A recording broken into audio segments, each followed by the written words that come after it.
being one of the elements of design, is probably the element that has the ability to make the biggest impact on your design. It is thus crucial to understand color and its various properties, from the psychology behind every color to which mode to save your artwork in to get the most effective color.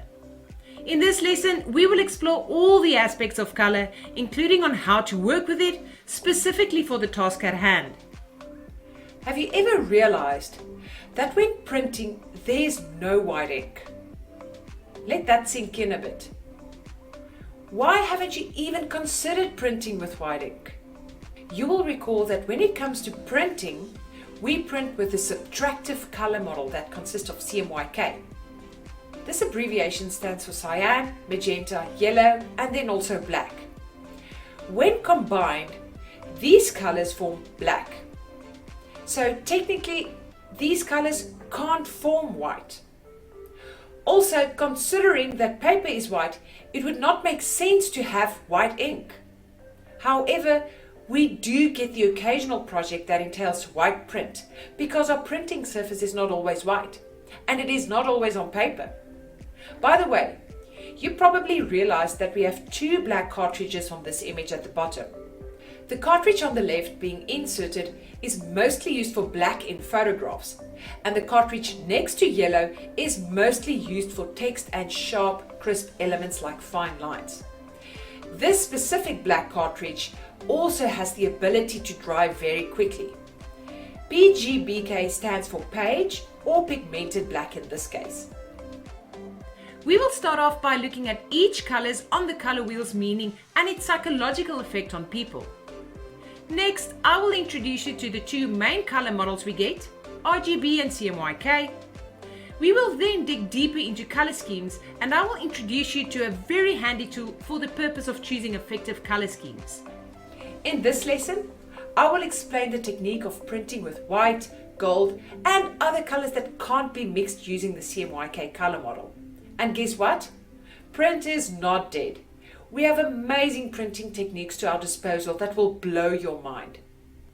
I'm sure that if you've gotten this far, you have access to all three programs we will learn in this course: Illustrator, Photoshop, as well as InDesign. If you are in the business to make money from this course, I would suggest you invest in a decent computer and software. Just as you thought you know all there is to know about working with color, you get introduced to it yet again. Color helps to create impact, it organizes and evokes emotion, and what better way than to understand how to work with color in order to communicate your intended message. Color has such an impact that by simply changing the color of a clothing item or car, for example, it will put us off of that specific item. However, color might evoke a different emotion in you than it does in the person next to you, especially considering that we have different reactions to color due to cultural, associational, or personal preferences. By simply changing the hue, value, or saturation of a color, that too can create a different mood or evoke different feelings. This lesson is all about working with color and understanding the emotional impact it has on society. Also note that this is a guide to understanding basic color psychology, and that the context around color and even the surrounding colors can also have a different effect. I would like to do a brief recap on the color wheel we did in our previous module. So by simply dividing the color wheel in half between yellow and purple, we can determine that the colors on our left have a warm undertone and the colors on our right have a cool undertone. What type of emotion do warm colors mostly convey? Well, on the positive spectrum, we have comfort, love, and warmth. But these colors can also convey a sense of hostility, aggression, and anger. Cool colors can convey a sense of calmness and peace, but also sadness and depression. So understanding when and how to use colors in graphic design is extremely important. Let's have a look at these colors individually by starting with the color red. Red, being a primary color, can convey an array of feelings ranging from love and passion to danger and even anger. Understanding the use of color in different cultures is also an important topic to consider. Red in some Eastern cultures symbolizes good fortune and prosperity, and it is worn by brides on their wedding day. Red can also symbolize revolution and political movements. When it comes to branding, however, red symbolizes strength, confidence, and power. Red in design terms can be used as an accent color, but when used in its purest form, it can be quite overwhelming, and by simply changing the value and saturation of red, it can be quite versatile as well. Since orange is a combination of red and yellow, it will take on the properties of both. In branding, orange represents a youthfulness and excitement. It is associated with brands that symbolize enthusiasm and are energizing. In nature, a downtoned orange can also symbolize the change in seasons, from autumn to winter. Learn to see the cues color convey in nature and culture and apply that to your design. Nature barely gets it wrong. Yellow conveys emotions of happiness, laughter, warmth, optimism, energizing. It is attention grabbing. It makes you feel hungry, frustrated, or even angry. It can also resemble deceit. Bright yellows normally lend towards laughter and energy. Light yellows are calm and portray a sense of happiness. Dark yellows like mustard can create the illusion of gold and resemble royalty. However, combining yellow with, say, a white background can be visually disturbing. In branding, yellow is known to grab your audience attention and should therefore be used sparingly. The good news in design, however, is that by simply adjusting the color's brightness or saturation, you will be able to make use of it in more ways than you think. Moving over to our cool colors, green is a combination of blue and yellow. It will thus take on some of the attributes of both yellow and blue. Brighter greens tend to be more vibrant and energizing, whereas darker greens tend to be more stable. In branding, green gives a sense of health and also wealth. It can also resemble nature and is often seen in eco-friendly designs. Blue is the only primary color within the cool spectrum. Our cool colors, if you can recall from Module 1, are also more subdued than our warmer colors. Hence, in order for a cool color to stand out when combined with a warm color, you will need to alter the value and saturation of the warm color. Blue has the ability to lower blood pressure and is thus useful to create a calm atmosphere and a relaxing environment. Blue is also a very corporate color, and you will see that a lot of companies make use of blue in their branding. Altering the shades of blue can thus then even evoke a different emotion. Have you ever wondered where the saying "feeling blue" comes from? If you're not familiar with the saying, to refer to yourself or someone as feeling blue means that you or that specific person are sad. This term derived from a custom amongst sailors where, if the ship lost its captain during a voyage, she would fly blue flags for that entire journey until returning to her home port. When it comes to branding, blue is one of the most widely used colors and usually communicates wisdom, loyalty, and truth. A dark blue is normally used in a very corporate sense since it communicates a sense of professionalism as well as success. Purple, being a combination of red and blue, gives a sense of royalty and luxury, especially darker purples. Lighter purples tend to resemble creativity and imagination. Purple can communicate a sense of luxury, it is sophisticated, and creates mystery. Purple also connects to wisdom and spirituality. Neutrals are mostly used as a backdrop in design and are normally combined with brighter accent colors. Neutrals aid in creating sophistication and are very much affected by the colors around them. In most cultures, black symbolizes death and a sense of mourning.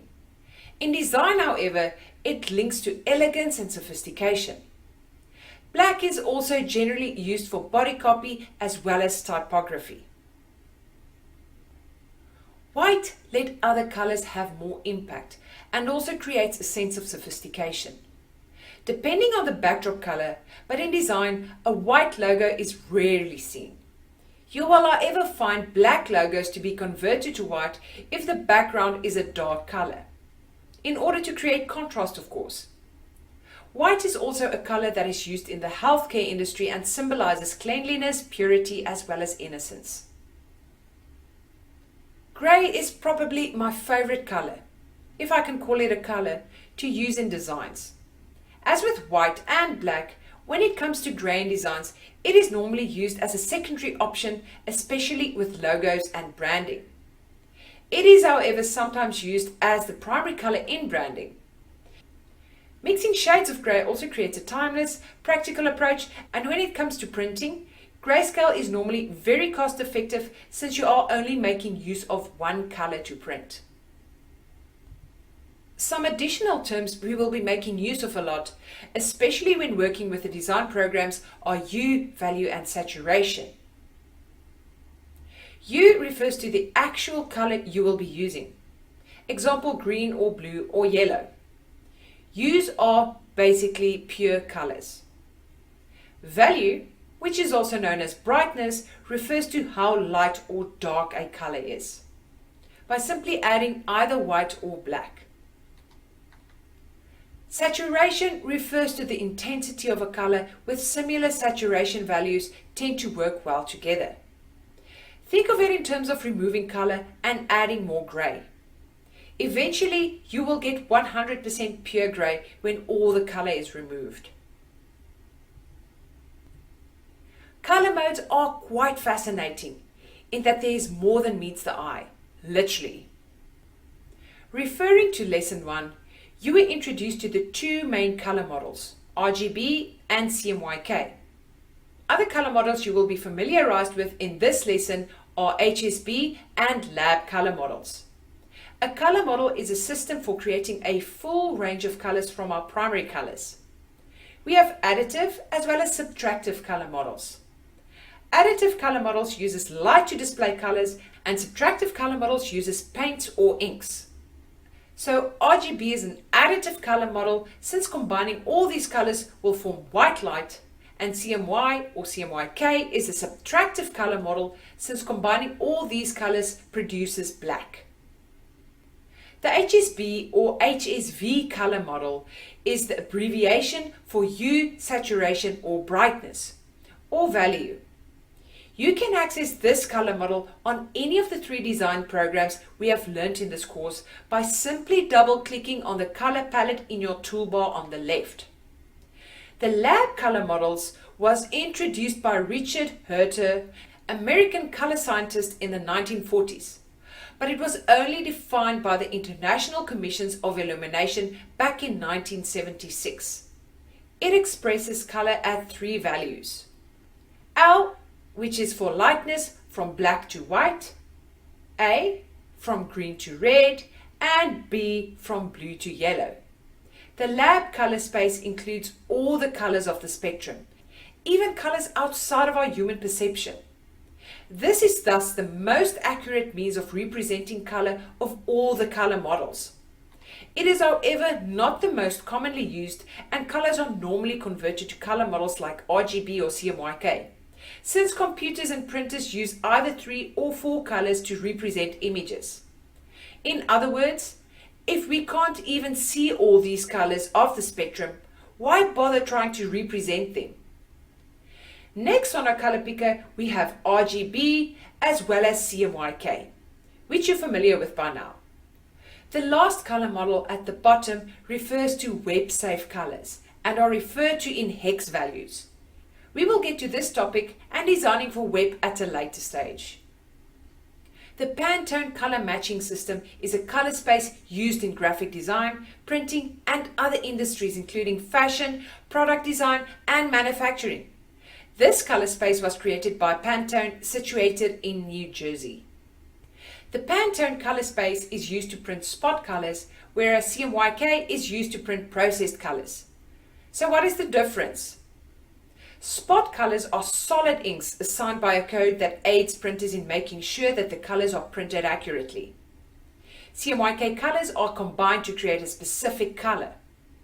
In short, a spot color is a pre-mixed ink of a specified color, and the CMYK color model uses inks that get mixed during the printing process. So for example, the BP green is coded Pantone 355. And the BP yellow is coded Pantone 109. The Cadbury purple is Pantone 2685. Spot colors come in handy, especially in logos where colors need to be extremely accurate. If you zoom in on a printed document, you can sometimes determine whether the color is a spot color or a process color. By considering what you have just learned, which color do you think is a spot and which is a processed color? The color on the left is the spot color, as you can see that it is printed with one single green color. And the color on the right is a mixture of cyan, magenta, yellow and black, where cyan and yellow makes up almost 100% of the color, and 12% magenta as well as only 2% black. When zooming out, you can barely see the difference, but with a trained eye, you will soon realize when a color is a spot or a processed color. You can actually test this out. Next time when you look at a printed item, in extreme close-up, use a magnifying glass if need be. Determine where spot colors and where processed colors are visible. I think the best example would be to look at a cereal box or magazine cover, as not all printed items combine both processed and spot colors. A tip I can give you: like with raster images that consist of millions of pixels and a variety of different colored squares, so does processed color also work. So any printed element that has an array of colors is most likely not a spot color, but a processed color printed using a halftone screen. Pixels and dots are, however, not the same thing. The brief difference between PPI and DPI is that PPI is used for digital images and DPI is used for printing images. So a lot of people get confused with these two terms and use them interchangeably. This is wrong and please don't do it. Getting all technical, we can say that 300 PPI is equal to roughly 762 dots per inch, and 118.11 PPI is equivalent to 300 dots per inch. But don't let this confuse you at the moment. It is just important to note that DPI and PPI are not the same thing and are used interchangeably by many in the wrong way. Just stick to what you've learned in Module 1. Save your images at 300 PPI when printing and 72 PPI for digital purposes. So on the right hand side we have a low resolution digital image, and on the left hand side we have a low quality halftone image. The dots are clearly visible here. You can see lower quality halftone processed images clearly in newspapers, as the quality of printing for newspapers is not as high. On another note, halftone is simply a term used to break down a processed image into an array of colored dots in different sizes, like you can see on the image on the left hand side. On the left, you can see tiny dots of color, which we refer to as halftone in the printing industry. These tiny dots are a sure sign of a processed image, and processed images are measured in dots per inch. DPI refers to the number of printed dots within 1 inch of an image. Going back to our spot colors, which we determined is a pre-mixed color, this then answers our question on how to print with white ink. Thinking about it, it is impossible to print white ink combining the CMYK color model. Well, if we can pre-mix a color of ink, why not get a white spot color? Or a gold spot color, or even a neon pink spot color? Technically speaking, these colors can't be created using CMYK. So spot colors, and specifically using Pantone spot colors, come in quite handy when we need to print colors outside of the CMYK color model as well. The only downfall is that it can become quite expensive when you add an additional color to your already standard 4 colors. So next time you have a client wanting any other color that can't be mixed with the standard CMYK color model, prepare them to pay a lot. Speaking of printing colors, this brings me to my next topic. If you are ever privileged enough to possess a Pantone color swatch, call yourself lucky. Or if you feel like spending some money by spoiling a designer friend, buy them a Pantone color swatch or book. They will love you for it. A Pantone color swatch, or we sometimes refer to it as a book, is a small booklet containing all the different Pantone colors available. It's like buying your fashion-forward friend Louboutin stilettos. I would like to show you how to access these Pantone colors when working with the design programs we are using. The first program I've opened up is Adobe Illustrator. You can simply go to your color palette here on the left and double click your color. It will open up the color picker for you and you can click on color swatches. It generally lists a variety of CMYK colors. You can choose from on the right hand panel or you can select from on the left hand panel. But still, where do I get my Pantone colors? So Illustrator is a bit tricky. You need to go to your swatches on the right hand side. If it's not available here, you can simply go to Window and scroll down and select Swatches. Click on the three arrows and locate Open Swatch Library and go over to Color Books. Let me repeat that again. So I click to open up my swatches panel, click on the three lines here, open Swatch Library, Color Books, and we will have different color models here. I'm not going to go into too much detail on what coated and uncoated is at the moment. It's just it depends on the type of paper you use. So coated will be a coated paper and uncoated will be an uncoated paper. So we actually use different Pantone models depending on the type of paper you also use. And I'm going to simply click on Pantone Solid Coated. It will automatically open up all the Pantone colors available. So if you work with a company and they want you to work in a specific color, they can give you the Pantone code.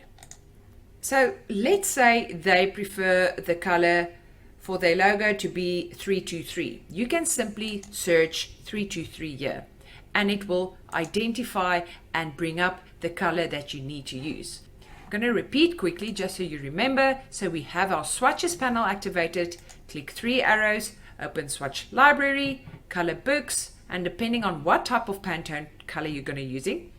I mostly use solid coated because the paper I print on is normally coated. You click there and you simply type the code of the Pantone color. I'm going to move over to Photoshop now. And in Photoshop, it's slightly easier. You can simply double click on the color panel on the left. It's going to bring out the color picker. You're going to go to color libraries, give it some time to load, and it will automatically load the Pantone solid coated book for you. You can scroll up or down and select the color that you are looking for. As easy as that.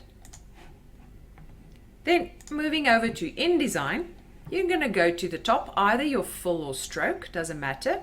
Going to create a new swatch or a new color because we don't really work with color as much in Illustrator.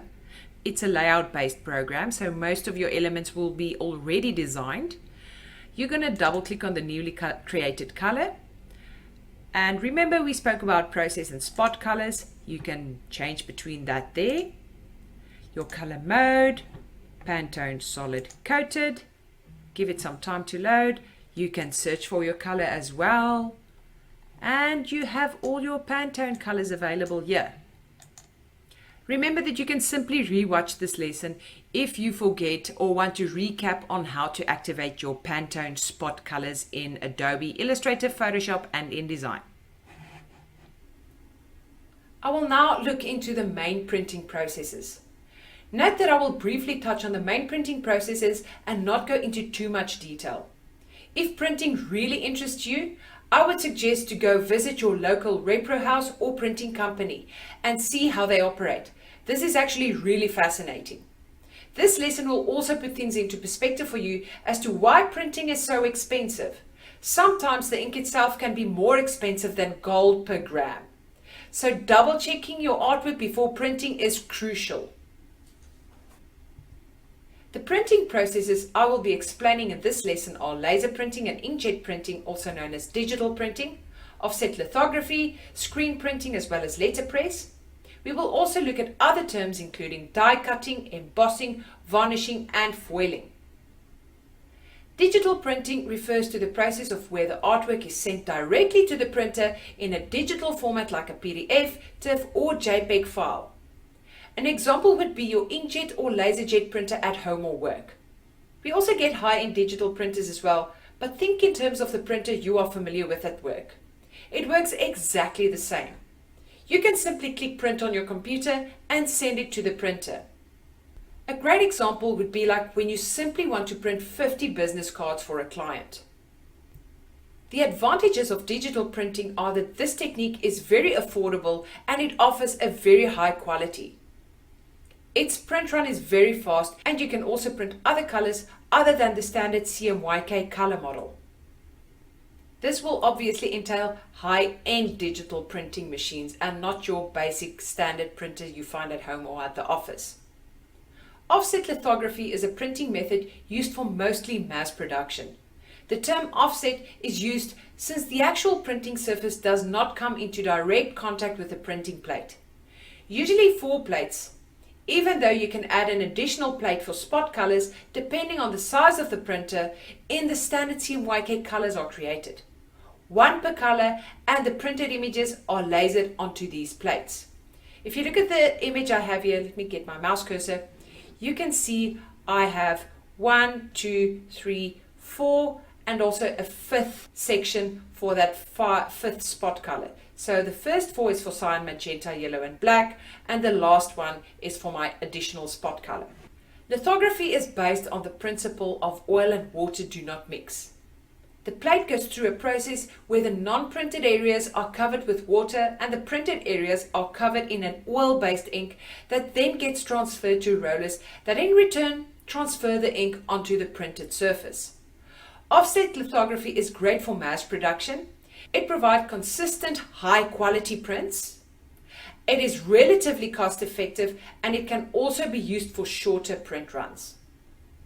Screen printing entails the process of stretching a piece of silk, known as the screen, over a wooden frame. The image is then transferred to the printing surface and can be used multiple times. Screen printing is long-lasting and produces vibrant colors. You can print on a variety of materials ranging from t-shirts to paper to caps, whatever you can think of. Screen printing would probably be able to print on that. You are also not limited to a specific ink type. It is cost effective but takes quite a lot of time to set up. So it would not be worth it to print only 1 or 2 pieces of artwork. Letterpress uses a raised impression, almost like as a stamp of your design to print onto the paper. You can actually feel the print. These raised images can also be reused. Letterpress is used for wedding stationery, greeting cards, menus, as well as business cards. Letterpress creates a unique, beautiful effect to your designs. However, it is a tedious process that is also very expensive. The following terms relate to effects that can be added after the printing process mostly. Die cutting is the process of using a die, which is like a stamp that cuts a cardboard or paper into the desired shape. This is mostly used for packaging, cutting the shape of the actual package, and to create a sophisticated effect on other printed material like business cards and flyers. This is an expensive process, so care needs to be given. Embossing works similar to letterpressing but is normally added after the printing process. It simply means to raise certain elements on the printed surface to create a 3-dimensional look and feel. A varnish or a spot varnish is added to create a gloss or matte overlay on parts of your design. You can think of it as a transparent spot color. And lastly, foiling is simply adding a gold, silver or any other shiny metallic color or foil on top of your design. All these techniques mentioned are quite expensive, so be sure to get comparative quotes beforehand. As always, thanks for joining and I'll see you at lesson 2.